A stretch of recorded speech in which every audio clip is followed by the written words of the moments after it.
año litúrgico de Don Próspero Gueranger, 30 de junio, la conmemoración de San Pablo.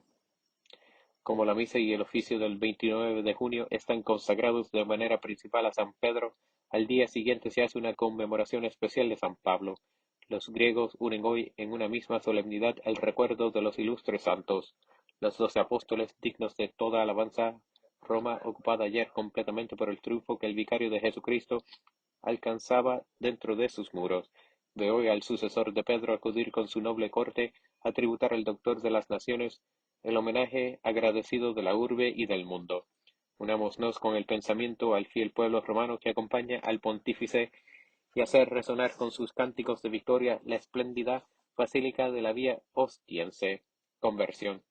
El 25 de enero vimos al niño Jesús conducir a su pesebre, tomado y abatido al lobo de Benjamín, que la mañana de su fogosa juventud había llenado de lágrimas y sangre a la iglesia de Dios.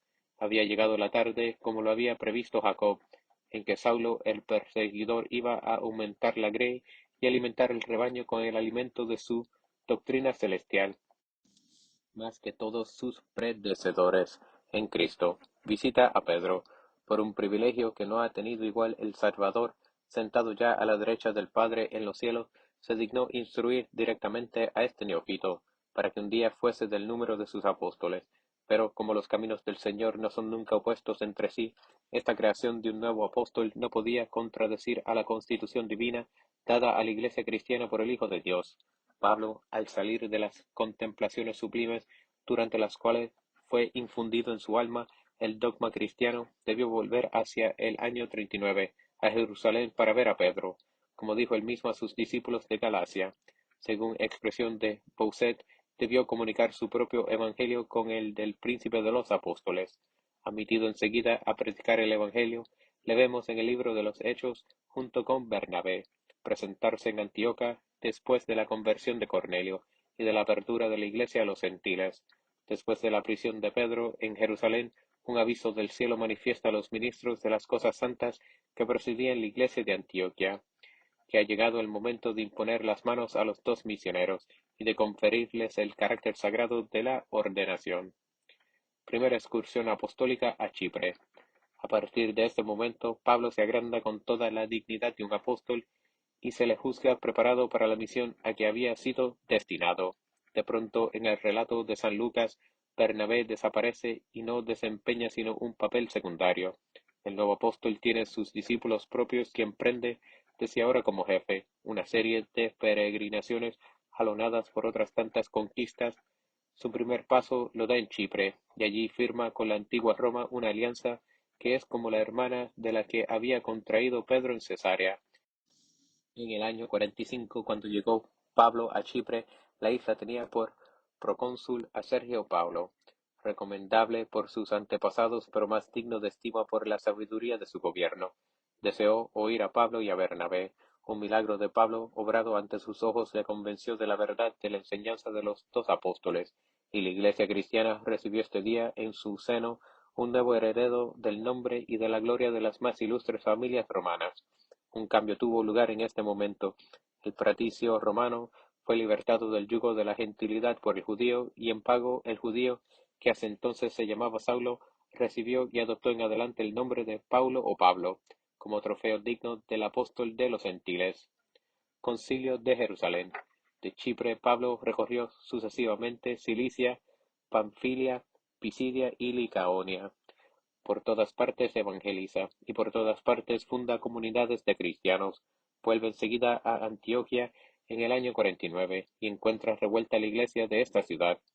Un partido de los judíos salidos de las filas de los fariseos consentía en la misión de los gentiles en la iglesia, pero solamente con la condición de que se sujetasen a las prácticas mosaicas, es decir, a la circuncisión, a la distinción de alimentos, etc. Los cristianos salidos de la gentilidad rehusaban esta servidumbre a la que Pedro no les había obligado, y la controversia se hizo tan viva que Pablo juzgó necesario emprender el viaje a Jerusalén, a donde Pedro acababa de llegar huyendo de Roma. Partió pues con Bernabé llevando la cuestión para que la resolviesen los representantes de la ley nueva reunidos en la ciudad de David. Además de Santiago, que residía habitualmente en Jerusalén como obispo, Pedro, ya hemos dicho, y Juan representaron allí a todo el colegio apostólico en esta ocasión. Se formuló un decreto por el que se anulaba todo lo que se pretendía exigir de los gentiles respecto a los ritos judaicos, y esta disposición se tomó en nombre y bajo la inspiración del Espíritu Santo. En esta reunión de Jerusalén fue cuando los tres grandes apóstoles acogieron a Pablo como especialmente destinado a la evangelización de los gentiles. Recibió de parte de los que él llama las columnas una confirmación de este apostolado sobreañadido al de los 12. Por este ministerio extraordinario que surgía en favor de los que habían sido llamados los últimos, el cristianismo afirmaba definitivamente su independencia del judaísmo, y la gentilidad iba a entrar en masa en la Iglesia. Segunda excursión apostólica. Pablo volvió a emprender sus excursiones apostólicas por las provincias que ya había evangelizado, para afianzar las iglesias, y allí, atravesando Frigia, pasó a Macedonia. Se detuvo un momento en Atenas, desde donde partió a Corinto, y aquí permaneció año y medio. A su partida dejaba en esta ciudad una iglesia floreciente, no sin haber excitado contra él el furor de los judíos. De Corinto, Pablo fue a Efeso, donde permaneció más de 2 años. Convirtió aquí tantos gentiles que el culto de Diana disminuyó notablemente. Levantóse una revuelta violenta y Pablo juzgó que había llegado el momento de salir de Efeso. Durante su estancia en esta ciudad, reveló a sus discípulos el pensamiento que le preocupaba desde hacía tiempo. Es necesario, les dijo, que yo visite a Roma. La capital de la gentilidad reclamaba al apóstol de los gentiles. Epístola a los romanos. El crecimiento rápido del cristianismo en la capital del imperio mostraba de una manera más palpable que en otras partes los dos elementos heterogéneos de que estaba formada la Iglesia de entonces. La unidad de fe reunía en un mismo aprisco a los antiguos judíos y a los antiguos paganos. Se encontraron algunos entre ambas razas que, olvidando muy pronto que su vocación común había sido gratuita, menospreciaban a sus hermanos, considerándolos menos dignos que ellos del bautismo, que los hacía a todos iguales en Cristo. Algunos judíos menospreciaban a los gentiles, recordando el politeísmo que había mancillado su vida, con todos los vicios que lleva consigo. Algunos gentiles miraban despectivamente a los judíos, como descendientes de un pueblo ingrato y ciego, que abusando de los dones que Dios les había prodigado, no hizo sino crucificar al Mesías. En el año 57, Pablo, que conoció estas discusiones, se aprovechó de su segunda estancia en Corinto para escribir a los fieles de la Iglesia romana la célebre epístola, en la que trata de probar que el don de la fe se concede gratuitamente, siendo judíos y gentiles indignos de la adopción divina y no habiendo sido llamados sino por pura misericordia. Judíos y gentiles, olvidando su pasado, debían abrazarse fraternalmente en una misma fe y testimoniar su agradecimiento a Dios, que se les había anticipado con su gracia a unos y a otros. Su reconocida cualidad de apóstol daba a Pablo derecho a intervenir de esta manera en el seno mismo de una cristiandad que no había fundado. Último viaje a Jerusalén. Mientras aguardaba el tiempo en que podría contemplar con sus ojos la iglesia reina que Pedro había fundado, el apóstol quiso cumplir una vez más la peregrinación a la ciudad de David. Pero la rabia de los judíos de Jerusalén llegó en esta ocasión hasta el último exceso. Su orgullo odiaba sobre todo a este antiguo discípulo de Gamaliel, a este cómplice del asesinato de Esteban, que ahora convidaba a los gentiles a unirse con los hijos de Abraham bajo la ley de Jesús de Nazaret. El tribuno Licias le arrancó de las manos de estos furiosos que iban a hacerle pedazos. La noche siguiente Cristo se apareció a Pablo y le dijo: Sé firme, porque el testimonio que das en este momento de mí en Jerusalén lo darás en Roma. Estancia en Roma. Después de una cautividad en Cesarea de más de 2 años, Pablo, habiendo apelado al emperador, llegó a Italia a principios del año 61. Por fin el apóstol de los gentiles entraba en Roma. No le rodeaba el cortejo de un triunfador, era un humilde prisionero judío, a quien se conducía al lugar en que se amontonaban los que apelaban al César. Pero Pablo era el judío, aquel a quien el mismo Cristo había conquistado en el camino de Damasco. Se presentaba con el nombre romano de Pablo, y este nombre no era un latrocinio en aquel que, después de Pedro, sería la segunda gloria de Roma, la segunda prenda de su inmortalidad. No llevaba consigo, como Pedro, la primacia que Cristo había confiado a uno solo, pero venía a comunicar al centro mismo de la evangelización de los gentiles la delegación divina que había recibido en favor de estos.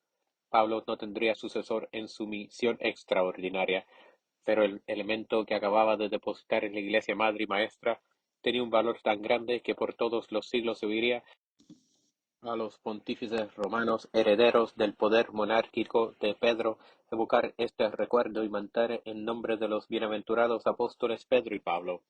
En vez de aguardar en prisión el día en que se viese su causa, Pablo tuvo la libertad de escogerse alojamiento en la ciudad, obligado solamente a estar custodiado día y noche por un soldado representante de la fuerza pública y a quien, según era costumbre en parecidos casos, estaba atado con una cadena que le impedía huir, pero le dejaba libre en sus movimientos.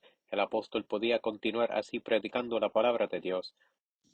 Hacia el año 62 se concedió a Pablo la audiencia a la que le daba derecho la apelación que había interpuesto al César. Compareció en el pretorio y su defensa tuvo por resultado la libertad. Última excursión evangélica. Pablo, libre, vino probablemente a España. De aquí, queriendo volver a ver Oriente, visitó de nuevo Efeso, de donde nombró obispo a su discípulo Timoteo. Evangelizó Creta, donde dejó como pastor a Tito, pero no abandonó para siempre esta iglesia romana, a la que ilustró por su presencia y acrecentó y fortificó por su predicación. Habrá de volver para iluminarla con los últimos rayos de su apostolado, y teñirla de púrpura con su sangre gloriosa. El apóstol había terminado sus excursiones evangélicas en Oriente, había consolidado las iglesias fundadas por su palabra y las pruebas, lo mismo que las consolaciones no faltaron en su camino. Al acercarse el invierno, fue arrestado, conducido a Roma y puesto en prisión. Martirio. Un día del año 67, quizá el 29 de junio, Pablo, conducido a lo largo de la vista ostiense, era seguido de un grupo de fieles incorporados a la escolta del prisionero. La sentencia dada contra él declaraba que se le cortarla la cabeza junto a las aguas Salvias. Después de andar unos 2 millas por la vía ostiense, los soldados condujeron a Pablo por un sendero que se dirigía hacia oriente, y enseguida llegaron al lugar indicado para el martirio del doctor de los gentiles. Pablo se puso de rodillas y dirigió a Dios su última oración. Luego aguardó el golpe. Un soldado blandió su espalda y la cabeza del apóstol. Separada del cuerpo, dio 3 saltos en el suelo. 3 fuentes manaron inmediatamente en los lugares tocados por ella. Esta es la tradición conservada del lugar del martirio, en el que hay 3 fuentes y sobre cada una se levanta un altar. El apóstol de los gentiles. Ayer, oh Pablo, se consumó tu obra. Habiéndolo dado todo, te diste por añadidura a ti mismo la espada al cortar tu cabeza completa como lo predijiste el triunfo de Cristo. Gloria a ti, oh apóstol, ahora y siempre. La eternidad no podrá extinguir en nosotros las naciones los sentimientos de gratitud. Acaba tu obra en cada uno de nosotros por estos siglos sin fin. No permitas que por deserción de ninguno de los que el Señor llamó para completar su cuerpo místico, la Iglesia se vea privada de uno de los acrecentimientos que podía esperar. Sostén el ánimo de todos aquellos predicadores de la palabra divina, que con la pluma o con un título cualquiera continúan tu obra de luz. Danos apóstoles valientes, que arrojen sin tregua de nuestra tierra las tinieblas. Prometiste permanecer con nosotros, velar siempre por el progreso de la fe en nuestras almas, a germinar en ellas las purísimas delicias de la unión divina. Cumple tu promesa. Al ir a Jesús, no retires tu palabra empeñada de aquellos que, como nosotros, no te conocieron en esta tierra, porque a ellos, en una de tus epístolas inmortales, le prometiste consolar sus corazones uniéndolos con el amor, infundiendo en ellos con su plenitud y sus riquezas inmensas el conocimiento del misterio de Dios Padre y de Jesucristo, en el que se hallan escondidos todos los tesoros de la sabiduría y de la ciencia.